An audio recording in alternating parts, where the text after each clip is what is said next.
Just a couple of announcements, actually, I forgot. Any questions that you want to give to Mark this week, send it to dbskona@uofnkona.edu, and I'll compile those things together. Okay? And then if a group of you guys want to have lunches with him, you could also send that to me, and then I'll organize those times for you guys as well. All right? Good.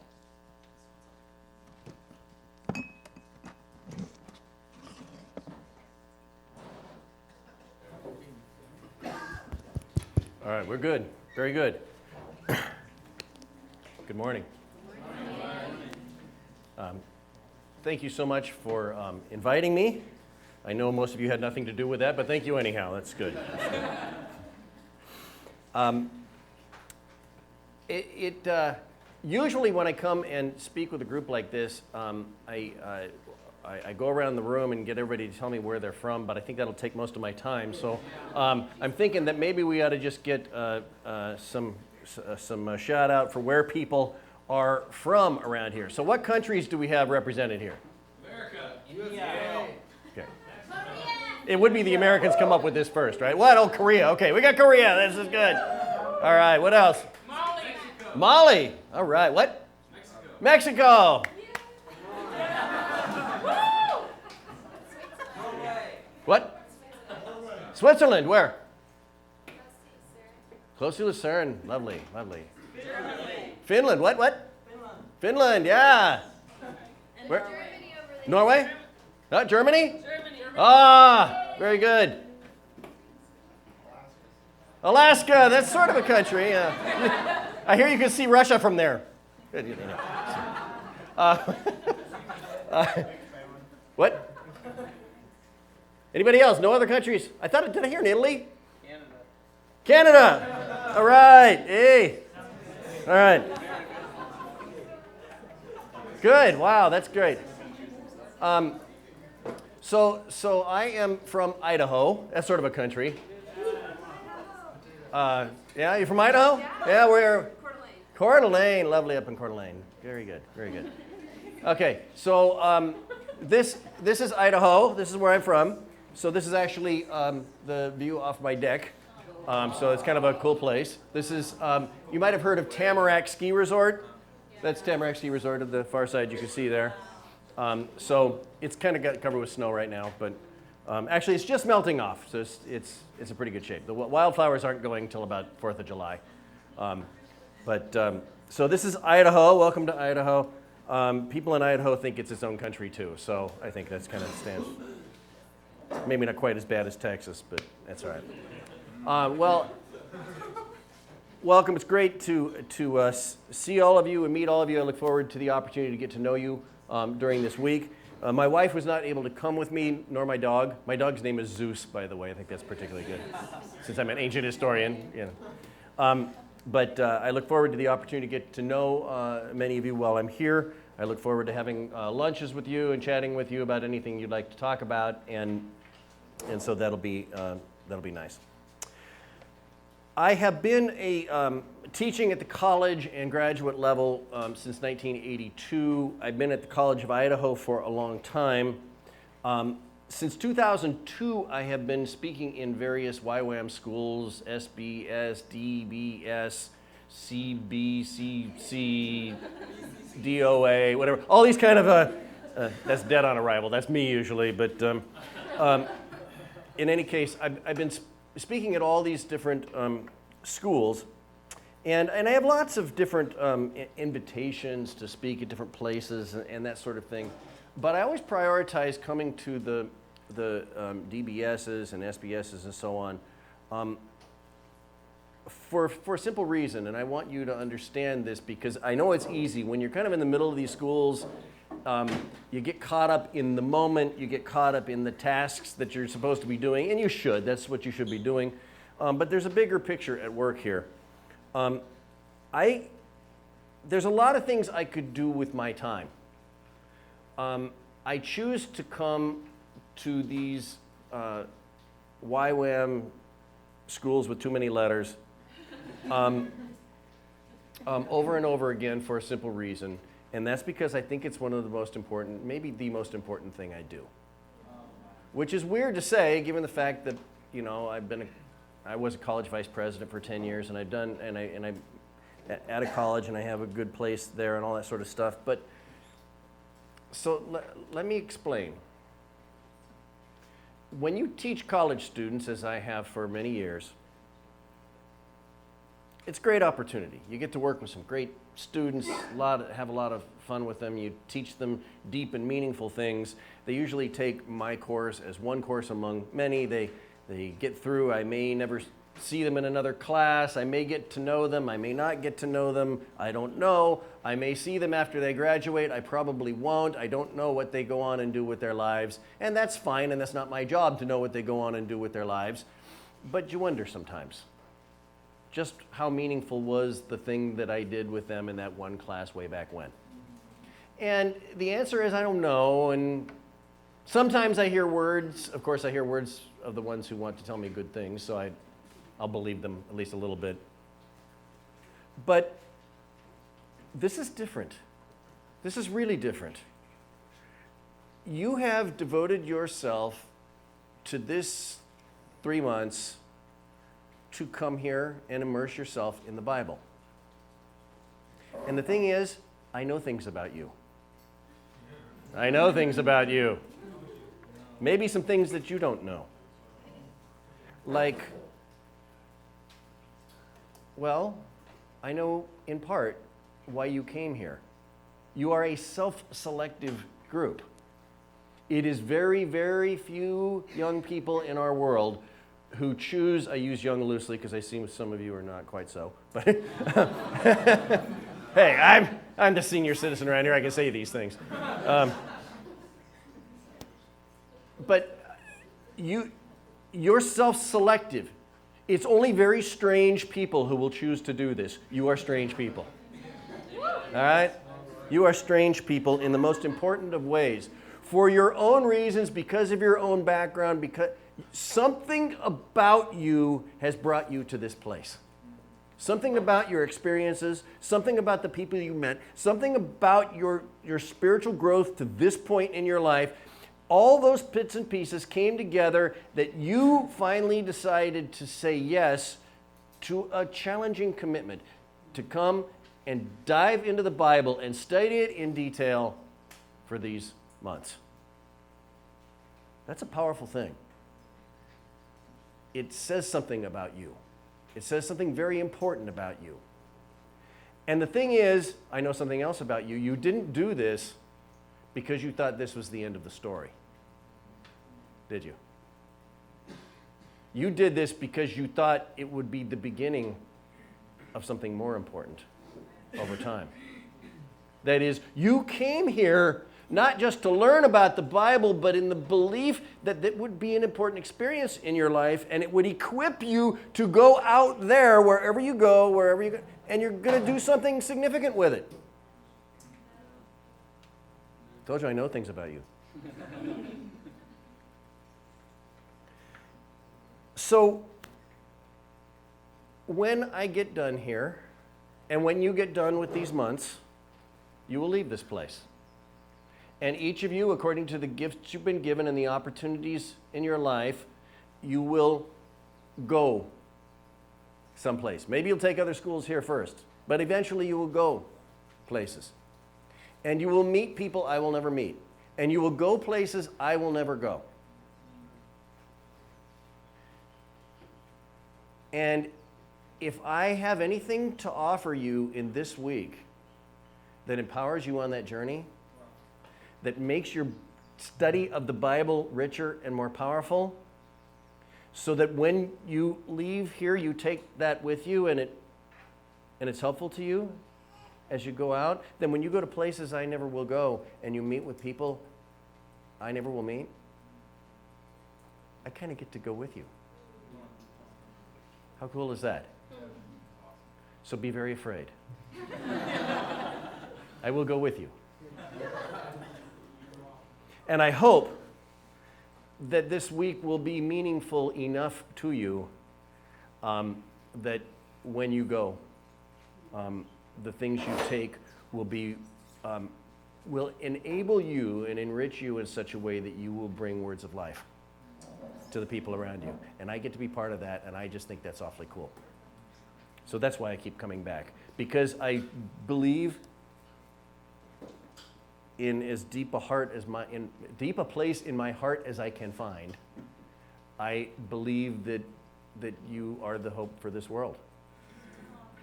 That is precisely what this world needs, and you have the opportunities I'll never have.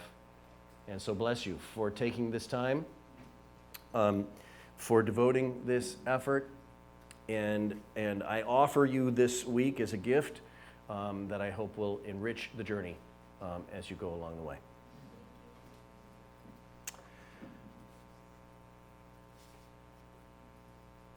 So, a couple of thoughts then following up on that. If we seek to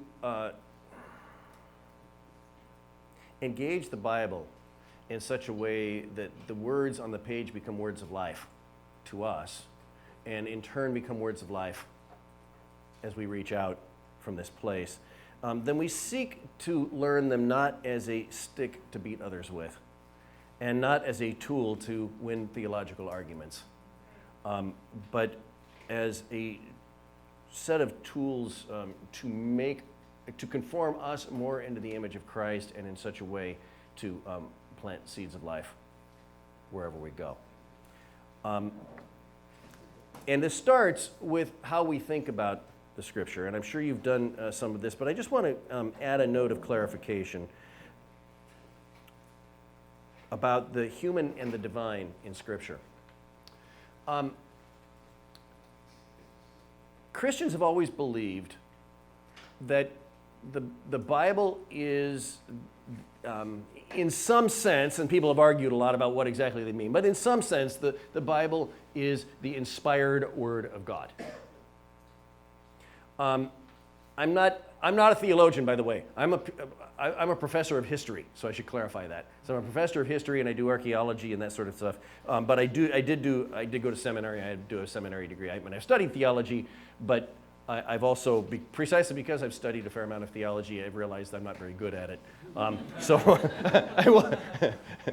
Hence I became a historian. I will defer on questions of theology to a large degree, or at least give you maybe a range of possibilities for thinking theologically about something. But this issue of the Bible as the inspired Word of God, whatever we mean by that, one thing we do not mean. What we do not mean is that the Bible is dictated by God. Muslims believe that the Quran is dictated by God.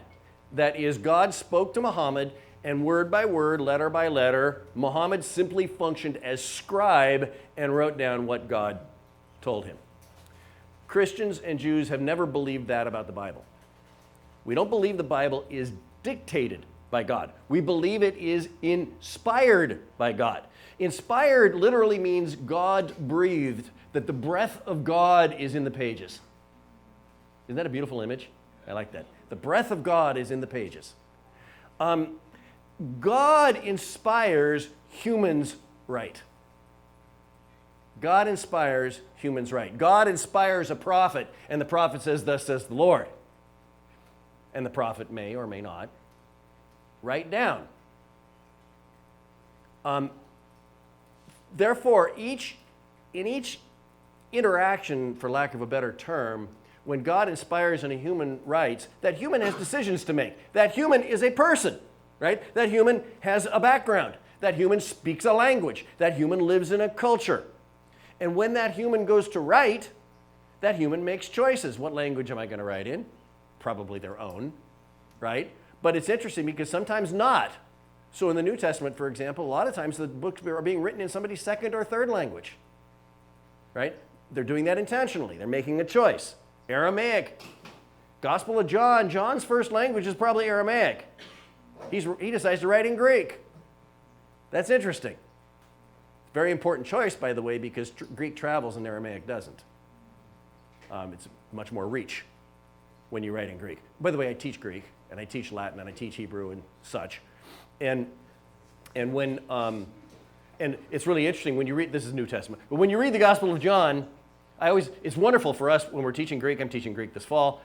When I teach Greek, I can get my students translating the Gospel of John really early, like 2-3 weeks into the class. They're already starting to translate the Gospel of John. The reason for that is because the Gospel of John reads like a baby book.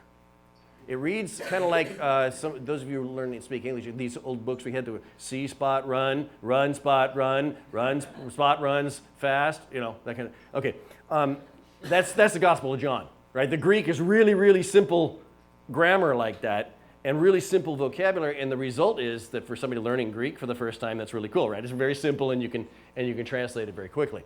It's written like that because it's not his first language. So, God inspires, authors make choices. What language I'm going to write in? What genre? You've learned about paying attention to literary genre. Right? Am I going to do poetry? Am I going to do prose? Am I going to do a historical narrative? Am I going to do a song? Am I going to do, right? Am I going to do a prophetic oracle? All these are the kinds of questions that an author wants. Am I using a metaphor at this point? How about using symbols at this point? How about, and anybody who's done a lot of writing, and I've done a lot of writing and published a lot, when you make those, there's a bunch of choices to be made. So what we're always doing then when we interpret the scripture is we are asking two sets of questions. One set of question is, what does God have to say to me through this, right? That's asking about the divine. But the other set of questions that you're learning to be more skillful at asking is the human set of questions, right? Why choose this genre? Why use this language? Why use this word in this context? What is it about the historical context going on in this person's world that causes the person to write in this particular way?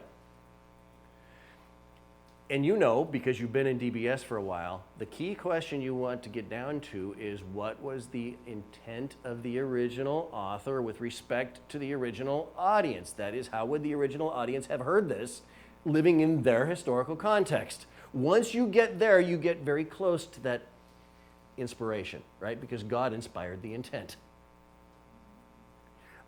So everything we're doing is a combination of those two things, and you can always be asking the divine questions, that is the theological questions. What does it say about the nature of God, for example, right?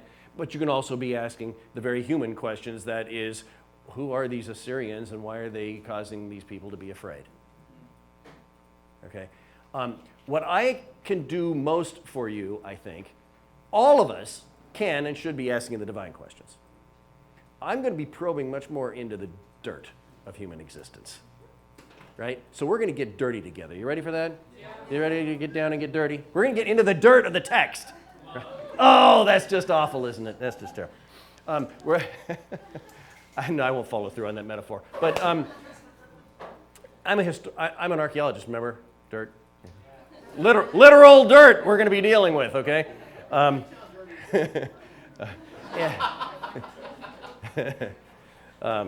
And you'll know the dirt on me in no time. Okay, so we'll stop it. So we're going to be looking at a lot of those very human, earthy elements for a simple reason, and that is the more you understand the human world in which these authors lived, the richer your experience in reading the Bible will become. It will become much more real to you. It will be much more living to you. So as we get down into the dirt of human existence, it's helpful to reflect on the nature of this world that sits behind the texts, and the texts are interacting with that world, with humans that are a whole lot like you and me. So, you ready? Shall we begin our trek? So first of all, now you know I'm a college professor. So college professors have a little tool we use called a syllabus. Yeah, you know about a syllabus? Okay, we have a syllabus. Here it is. Whoa. Oh, look at that. There it goes. Okay.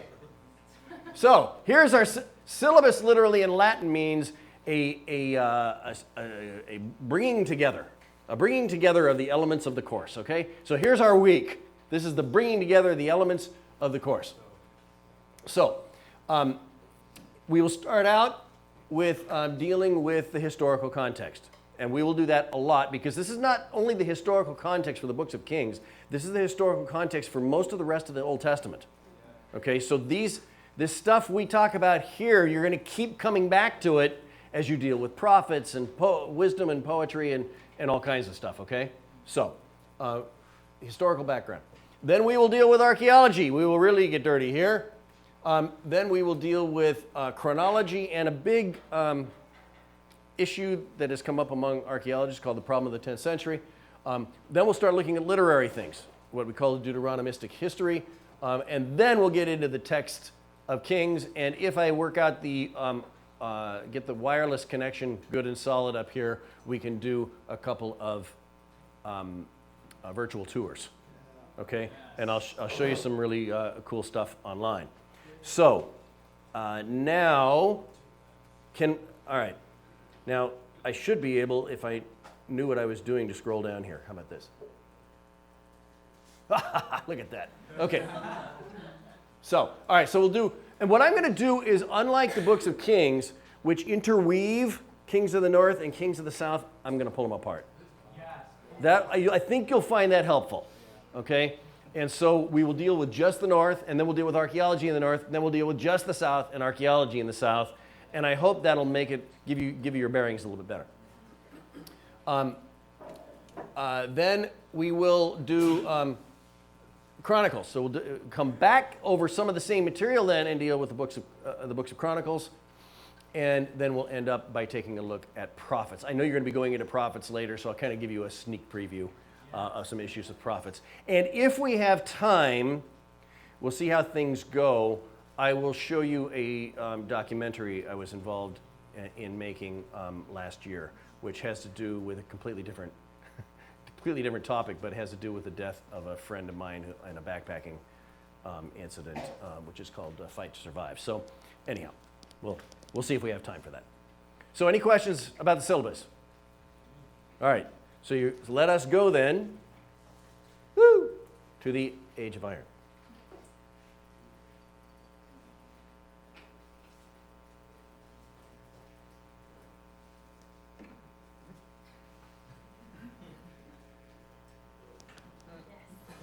Oh, it worked. Okay. All right. Now you gotta take in the comic here. Ancient history humor is hard to come by, so you got to give me a break here, okay?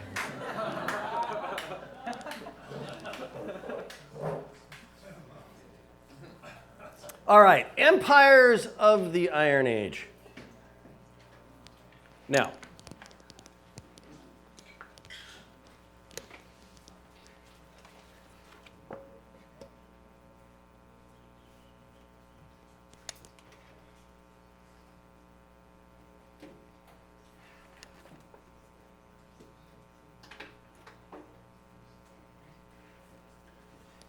all right, we'll do this one.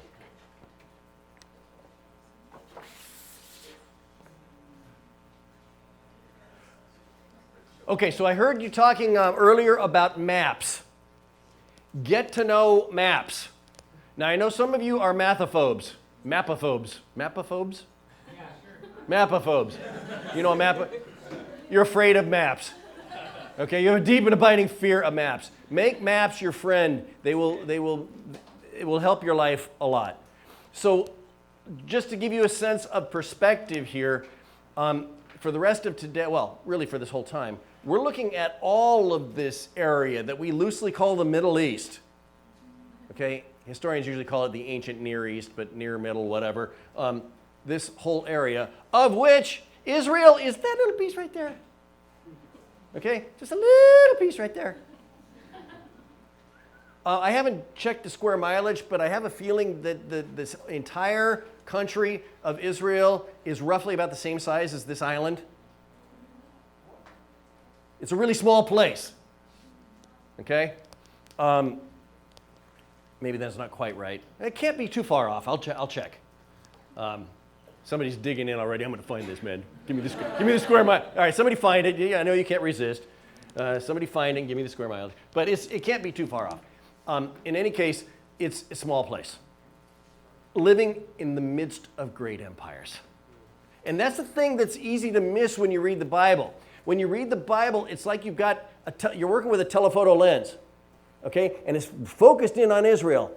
And ooh, wow, look at how important those guys are. Ooh, wow, look at how big they are. Look at all the victories. And you're not paying any attention to, wow, there's a really big world out there. And there's a whole bunch of other stuff going on, and all this stuff in the telephoto lens only makes sense in light of all this other big stuff. So today's about the big stuff, okay? The context of that world. Okay, so let's talk iron, shall we? Yes. Historians talk in this ancient period. We talk about the, we name ages based upon the primary material that tools and weapons are made out of. So the earliest ages of human civilization are what we call the Stone Age. Lithic. Lithic is the Greek word for stone. So we have Paleolithic, we have Neolithic.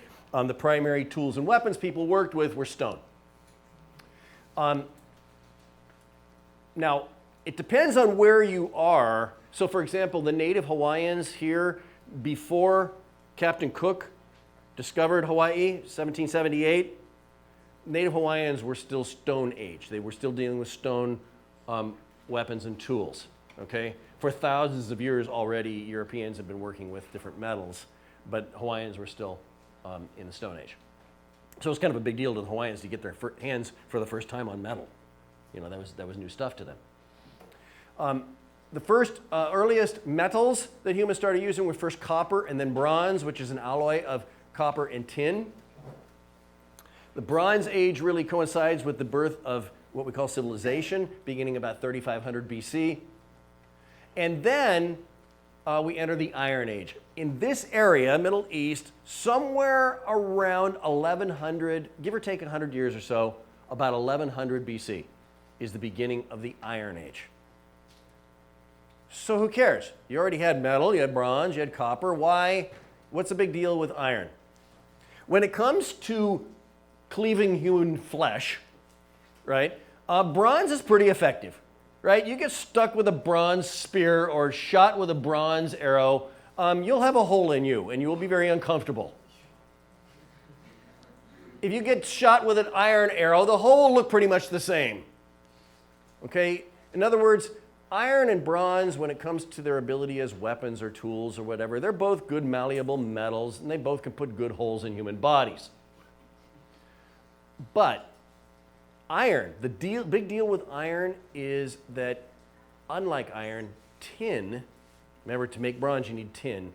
Tin is rare. It's hard to find. You got to go afield to get it, and sometimes very far afield to get it. So the result is that you don't get very much, and it's very expensive. So how much bronze armor was there? How many bronze weapons? How many bronze tools? Not very many, and they were very expensive, so they were limited to elites. Thus, the Bronze Age is the age of small elite armies because they're the only people who could afford it. Everybody else is still functionally Stone Age. But when you get into the Iron Age, the difference with iron, now iron technology is more difficult. You have to have a hotter fire. There are tricks to smelting iron that you don't have to do with bronze. But once somebody figured out the tricks to make iron ore, and by the way, you live in an area rich with iron ore. This is volcanic basalt, all this dark rock around here, and volcanic basalt is rich in iron deposits. That's why you get that rust, that orange color in the dirt and that sort of thing. Okay, a lot of iron in there. Iron is, when you smelt it, it's all over the place. So once you figure it out, it's abundant. So now what happens? Now you can make a whole lot more iron tools and weapons. You can equip a whole lot more people. It becomes much less expensive. And the result is that the Iron Age is the age of bigness. Because now numbers count unlike they ever had before. Numbers count. You can have a big army for the first time. I mean, in antiquity, but earlier than that, you could have a big army, but you can't equip them with bronze weapons, right? So you have a big army throwing rocks. Well, that's just not all that useful, right? So, but once you get into the Iron Age now, numbers count. So you enter the age now of big empires. You have the ability to conquer big empires, and you have the ability to hold them together. There will be 3. And the Iron Age begins, remember, about 1100 BC. So guess what? The first Iron Age empires are going to be shortly after that, right? Shortly after people figure out the possibilities. The first people to figure it out are going to be the Assyrians. Okay, so the first great Iron Age empire will be the Assyrian Empire, followed by the Neo-Babylonian, and then by the Persian empires. By the way, let me just clarify, Neo-Babylon, that means new Babylon.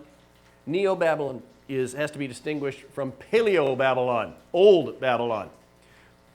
Old Babylon was a lot earlier, like 1700 BC. You might have heard of the Law Code of Hammurabi. Hammurabi was a king of old Babylon, okay? That's way back in the Bronze Age. Okay, this is over 1,000 years later, you get New Babylon, and they're in the Iron Age. So just completely different empires, but centered on the same city, namely Babylon. And then the third, and the really big one, is Persia, beginning with King Cyrus in 539 BC. So those are the 3 big empires of the Iron Age. Now let's go to Assyria, and we need to spend some time in Assyria because it's going to be a really, really important for us. I would say at least half, maybe 2/3 of the Old Testament rests with Assyria in the background. So Assyria is lurking there behind more than half of the Old Testament. So if you understand Assyria, now you're contextualizing a whole lot of texts that you're going to be looking at. So let's spend some time with Assyria.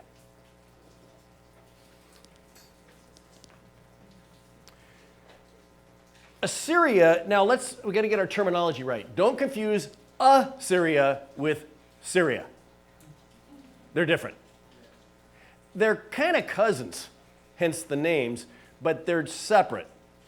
Assyria is older, and Assyria is farther east. These are Semitic peoples, and so this area here, there's 2 great rivers here, the Euphrates and the Tigris. And the area in between is called Mesopotamia, literally the area between the rivers. Okay?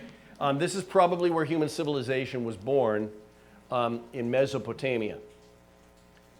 Assyria is in the upper reaches of the Tigris River. So the homeland is here. Okay, which would be northeastern Iraq now. Okay?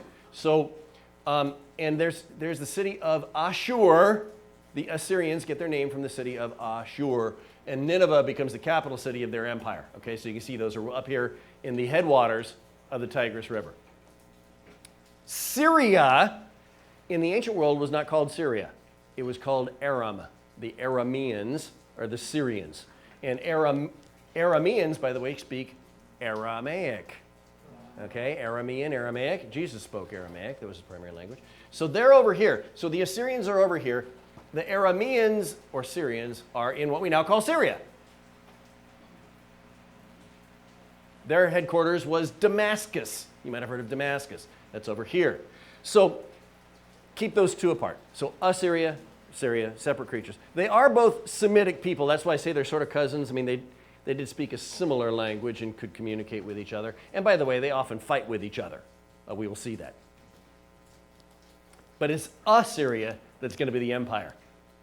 Syria is going to get swallowed by Assyria over time. Now, the characteristic of Assyria.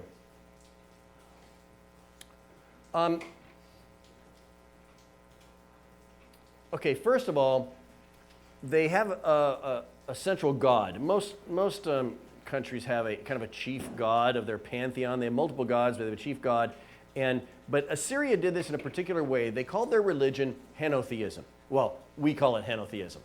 It's a Greek word, henotheism. And we know what henotheism is? Henotheism is the worship of sacred chickens. No, it's not. That's bad. Yeah. Okay. Henotheism is from the Greek word hen, which means one. Okay, so it's worship of one God. Worship of one God. How is that distinct from monotheism? Monotheism, the Greek word mono does not mean one. The Greek word mono means alone.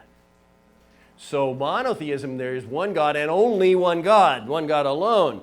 Henotheism is there is one God, but it doesn't deny the existence of other gods. The one God simply controls or develops his authority and superiority over the other gods. So the other gods are junior. That is the religious system of Assyria. They are henotheistic, and their chief god is named Ashur, from which they get their name, Ashur, Assyria. The capital then of the Assyrians was Nineveh. And what's interesting is because they are henotheistic, their god, Ashur, encourages them to fight and conquer other people. They have a religious obligation to fight and conquer other people because as they fight and conquer other people, they are demonstrating the superiority of Ashur over the other gods. Every victory by Assyria is a victory of Ashur over other gods, thus demonstrating his superiority.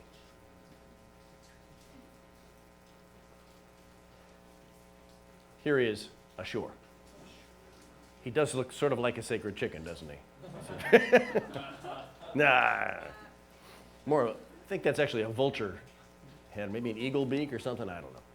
Okay, now, think about it. If that's your basic religion, if your God wants you to go out and conquer, if you are some of the great experimenters with the possibilities for iron weapons and what you can conquer, if you are for the first time building a big empire, you've got to ask yourself a couple of big questions. One really, really, really big question. By the way, this is the great foreign policy question for all countries of all times. And that is, if, a big if, but if you have the military power to conquer somebody else, you might be tempted to do it. If you conquer somebody else, what then? That is the great question. What then? By the way, my country, the United States, has been singularly bad at asking this question. We over and over again forget that you have to ask that question. If you're going to go engage anybody militarily, you've got to ask the what then question. And by the way, we've been wrong almost every time. And so that, the idea that you can go conquer people and then leave is absurd because you leave a mess behind. The idea that you can go conquer people and let them vote, they don't know what voting means. It means nothing to them. And so it doesn't work. The idea that you could go conquer people and set up a puppet ruler, usually you set up a nasty tyrant and that backfires. And no matter what you try, there's all kinds of things you can try to do. And for the most part, in the history of the world, I'm a historian, remember, in the history of the world, humans have been singularly bad at figuring this out. It's really, really a difficult question. And we should take it seriously, always. Because, like I say, if you don't answer it well, by the way, all you do is create problems for yourself. Yeah. There are two fundamental answers. Okay, let's make an assumption now. Because one answer is, and maybe the easiest answer is, if you conquer somebody else, you take them over and you rule them. Right? That's building an empire. That's what the Assyrians did. The Assyrians came in, and their answer to the what then question is, the what then is us, man. We're in charge. So now you're going to do what we say. Okay? Well enough. That's an answer to the question. Not a great one, but it is an answer. Now what you going to do? How are you actually going to rule this country? Well, there are two fundamental answers, two fundamental theories that you might pursue. Is it better to be feared or better to be loved? Right? Isn't that the great question of foreign policy? Is it better to be feared or better to be loved? Well, most of us in this room would probably quickly spout up and say, well, it's better to be loved, but that's difficult. Especially when you just conquered somebody. Generally, conquered people aren't thrilled about you, right? They're not thrilled about being conquered, and the last thing they're inclined to do is love. So, is it better to be feared or better to be loved? The simple answer is you can rule by either one. But it's a whole lot more difficult to inspire love than fear. Isn't it? Unfortunately, politicians have figured this out. And in my country, these days, more and more politicians are wanting to make people afraid and to use fear as a motivation for political gain, and that is a great travesty, in my opinion. But this isn't about American politics. But I can tell you this. If I wanted to right now, I could make you very afraid, couldn't I? I could say some things to make you very afraid. You would not be able to help yourself. I could make you fear. You have some idea the kinds of... I could make you mad. I could really easily make you mad at me. But I could make you mad at somebody else. I could say things that would make you afraid and make you want to be defensive. And you have some idea of the kinds of things I could say to make you afraid. Better watch out for them. They're going to come in here and get you, and they're going to do all these terrible things to you, and pretty soon you're, oh man, where are they? Right? It's easy to do that. It's easy to make people afraid. And it's really easy to make you afraid of me, isn't it? Right?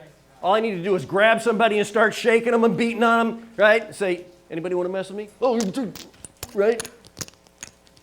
Already you're starting to say, man, I'm starting to get afraid of this dude, right? Okay, so it's easy to make people afraid. It's really, and thus it's easy to motivate people by fear. It's very hard to make people love. It would take extraordinary skill on my part to make you want to be motivated to do what I want you to do out of love, wouldn't it? That would be very difficult. It's possible, but it takes time and work where fear is easy. So the Assyrian answer to the question, we're going to rule, and we're going to rule by fear. Well, if you're going to rule by fear now, you need to equip yourself, right? How are you going to rule by fear? You've got to have the mechanisms of fear. You've got to have the symbols of fear. You've got to do the actions that generate fear. So let's do it, shall we? Let's take a look, for example, at Assyrian art. And by the way, there's no better place to look at this than at the British Museum in London.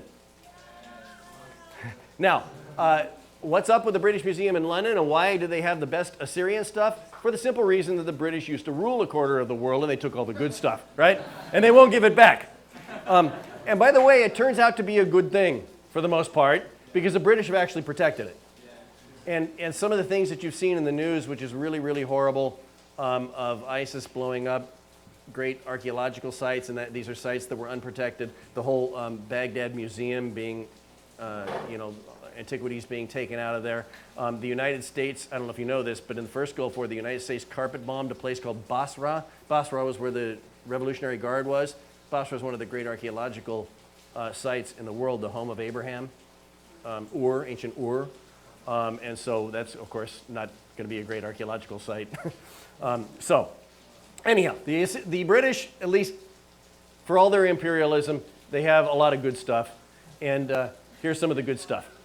So what these are bas-reliefs, low sculptured relief carvings in stone that were basically the wall paintings of the great palaces in ancient Nineveh and Nimrud and ancient Assyrian places. So just take a look at these now. Okay, we get different angles here, but you can get a sense. So just look at the quality of the artistry. Look at the horses. Those are really beautifully done. These guys are skilled artists. This was very, very difficult piece to sculpt. And of course, people make art out of the things that are valuable to them. And so what's valuable to them? Battle, right? And of course, this is a battle scene featuring Assyrians killing other people and horses trampling other people. And you see all sorts of violence going on, right? You see all sorts of dead bodies and bows and arrows and spears on the ground.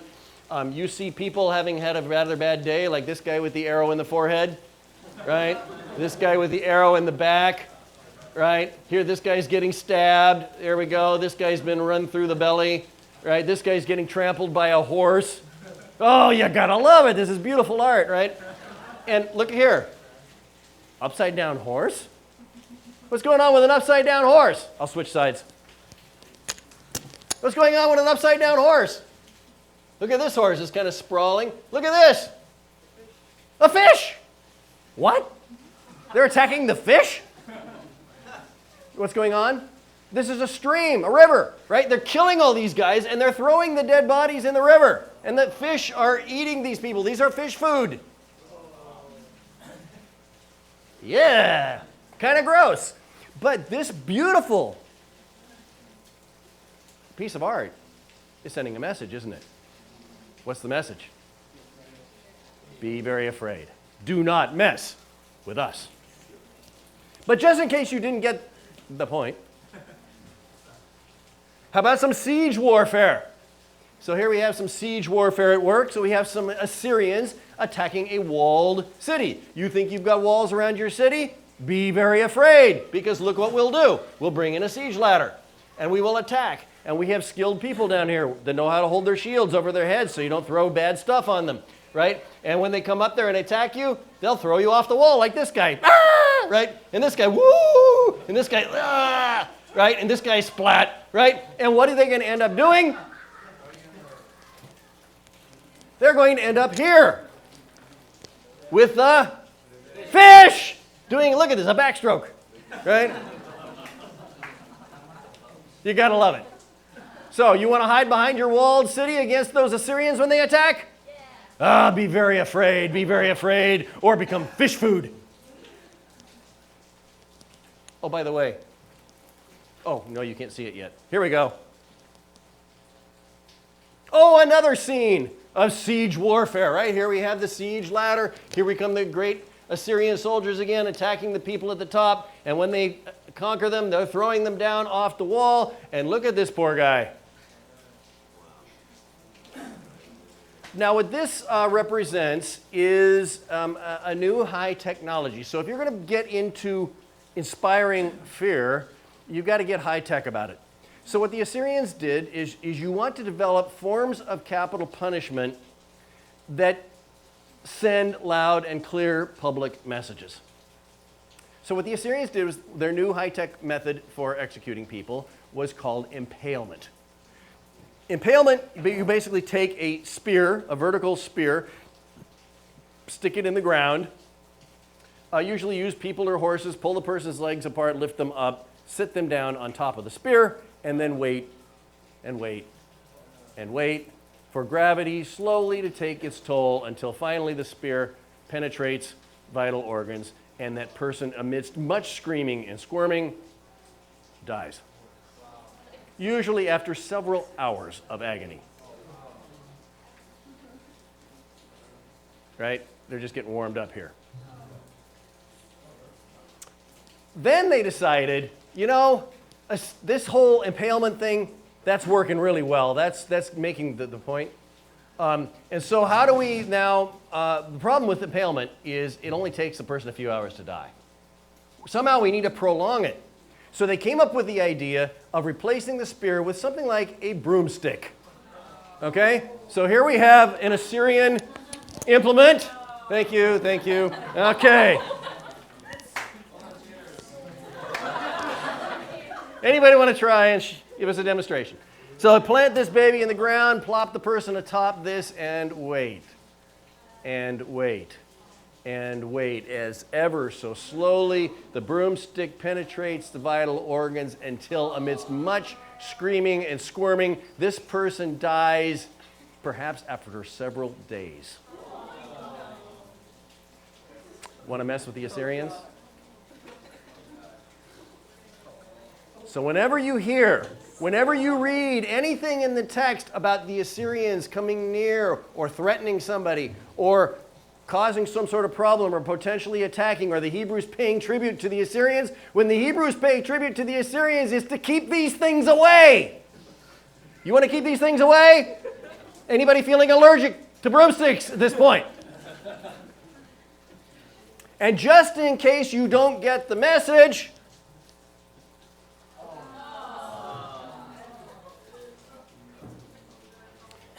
who are these people who are in fact sitting on top of broomsticks in our picture? These are Hebrews.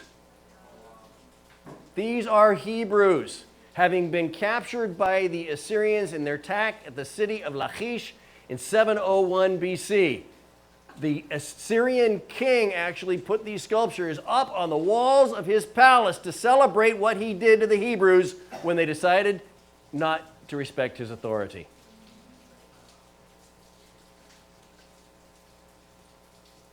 Anybody afraid? Do you understand the position in which the Hebrews found themselves? Look at your map. This is Assyria. They are conquering to the west. They took the city of Lachish, just 15 miles south of Jerusalem, and did that. How do you feel when you live in their neighborhood and you know that they are pressing on you from the northeast constantly for a couple hundred years? Can you feel it? Because only when you begin to feel it, only when you start to become allergic to broomsticks, only when you start to realize what it means to have the Assyrians as your neighbor, do you understand the Hebrew Bible?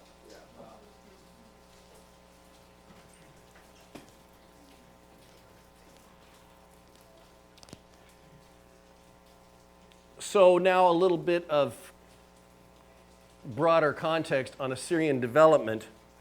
By the way, is it 10:30 break? Roughly? 10 what? Okay.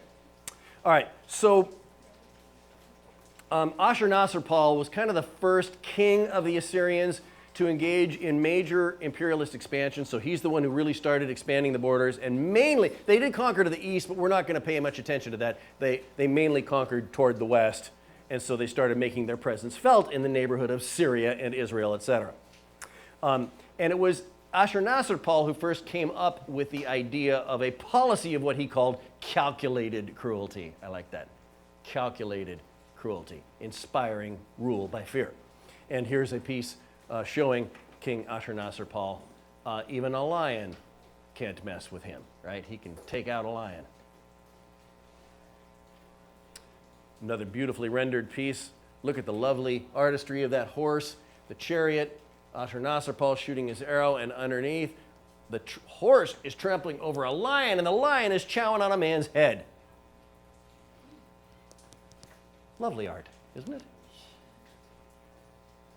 Here is Ashurbanipal. This is a quote from his annals. Annals are court records. King Ashurbanipal, he's later, but he had a library in his palace, and when his palace burned down, the library was on clay tablets. The fire fired and thus preserved the clay tablets. So this is wonderful. It's one of the best libraries we have from the ancient world. And so we have all these annals of different kings of the Assyrians where they had their own records of what was going on. And annals go year by year. Here are the big events that the king did this year.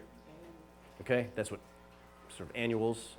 Okay, so here is one day in the life of King Ashurbanipal. I erected a pillar opposite the city gate of Habur.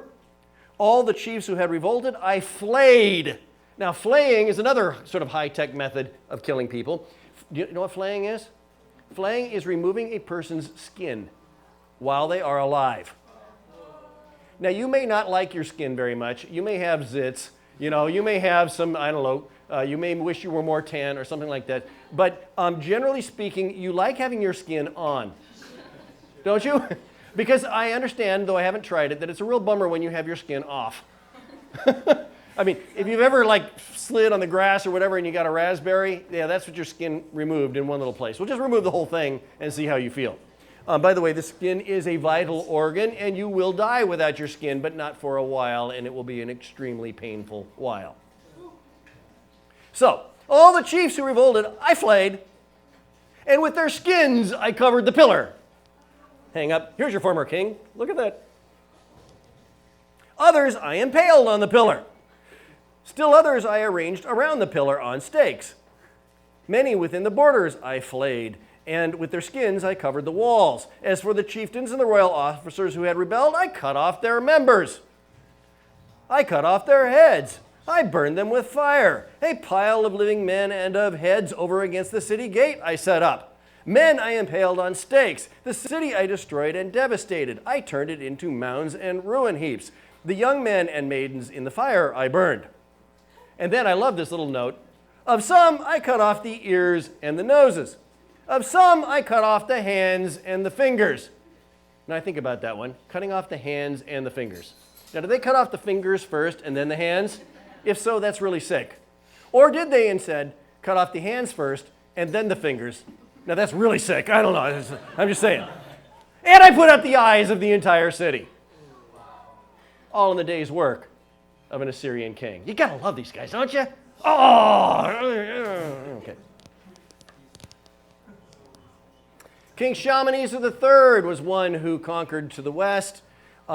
He left his records of his reign in the great black obelisk of Shalmaneser III, which stands in the British Museum. This is the Assyrian room in the British Museum. You can see some of these art pieces on the walls on either side, and you have this pillar. This pillar looks sort of like a comic strip going around, and it has Aramaic inscription in cuneiform. Just about the center of this panel here, we have a picture of an Israelite king. Shalmaneser he actually fought with two different kings, King Ahab and King Jehu. King Ahab actually formed an alliance of other states over against the Assyrians and fought and won a battle. It's pretty interesting that Ben-Hadad and Hamat and Ahab of Israel all gathered together, and they won this battle called the Battle of Karkar in 853. Nevertheless, he continued to threaten Israel, and King Jehu submitted and paid tribute. So he paid money so that the Assyrians wouldn't come to town, and he shows up on this pillar, and here he is. This is, the Hebrews took pretty serious this idea of you shall not make any graven images of the kings, people, so we don't have any pictures of Hebrew kings. The only picture of a Hebrew king we have is right here. He's about 2 inches long on the black obelisk of Shalmaneser III. It's King Jehu, and what is he doing? He is bowing down and kissing the feet of Shalmaneser III. Here's another interesting Assyrian piece. This is the Kirk Stela, and the Kirk Stela is where we hear about that battle that Shalmaneser III fought and lost against that coalition led by Ahab of Israel. Under Adad-nirari, so right around 800 BC, these are all BC dates, right? Under Adad-nirari III, he conquered Syria and controlled Damascus, and he imposed tribute on Israel. But right after his time, there was a time of weakness among the, so they had pushed out to the west, made their presence felt, and then there was, if you're going to rule by fear, your subjects are mad at you, right? They don't like you very much, so it's only a matter of time before you start getting revolts. So right after his period of time, there was internal revolts, and they had to pull back and deal with some of those issues. Here are the gates of Nineveh, the great 5-legged bearded bulls of Nineveh.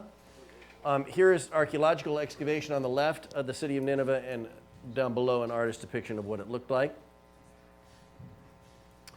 King Tiglath-Pileser III is a really important player in the history of Israel. In the Bible, he's called Pul or Pulu.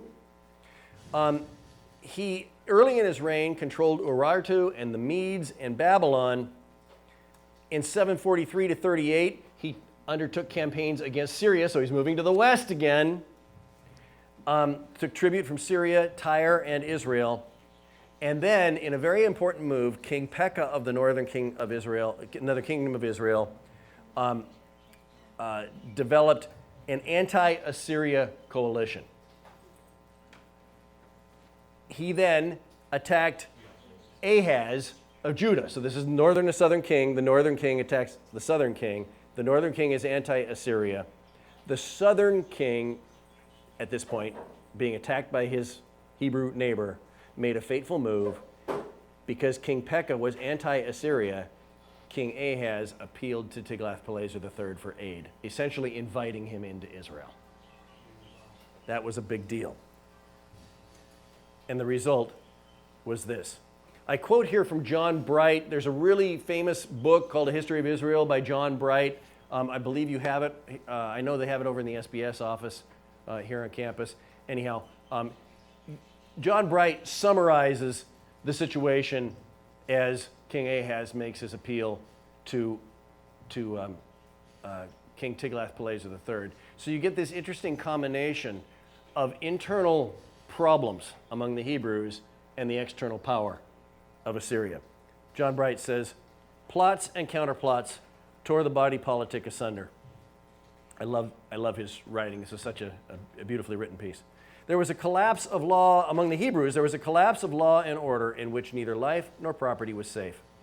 Social crimes set brother against brother, class against class, section against section, till Israel no longer held together as a nation. The developing Assyrian threat only laid bare the extent to which social disintegration had already gone. At the same time, paganism had borne its bitter fruit in drunkenness, debauchery, and sexual license under the aegis of religion, all of which had corroded the national character. Jealousy, bitterness, and unbridled self-interest had free reign. Israelites turned on Israelites like so many cannibals. The state, ever shaky, lost control, as one nobody after another seized the throne without even the pretense of legitimacy. With neither internal cohesion nor theological undergirding, the state of Israel found itself incapable of intelligent or concerted action. Each turn of the helm brought the ship of state closer to the rocks. Israel was doomed. Only an unmerited act of divine grace could bring Israel back from the wilderness of catastrophe, heal her faithlessness, and restore the covenant bond between the people and God. Only uncommon wisdom could possibly have saved Israel in this desperate predicament.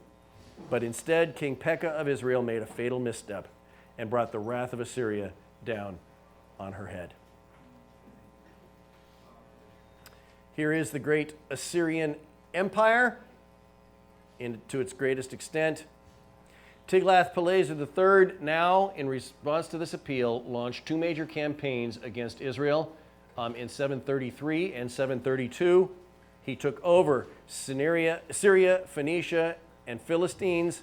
Then he came back to take over the area of Galilee, Transjordan, the cities of Hatzor, Megiddo, Bethsaida. I will show you some of the destruction wrought by King Tiglath-Pileser III on this campaign. We can see it in the ground.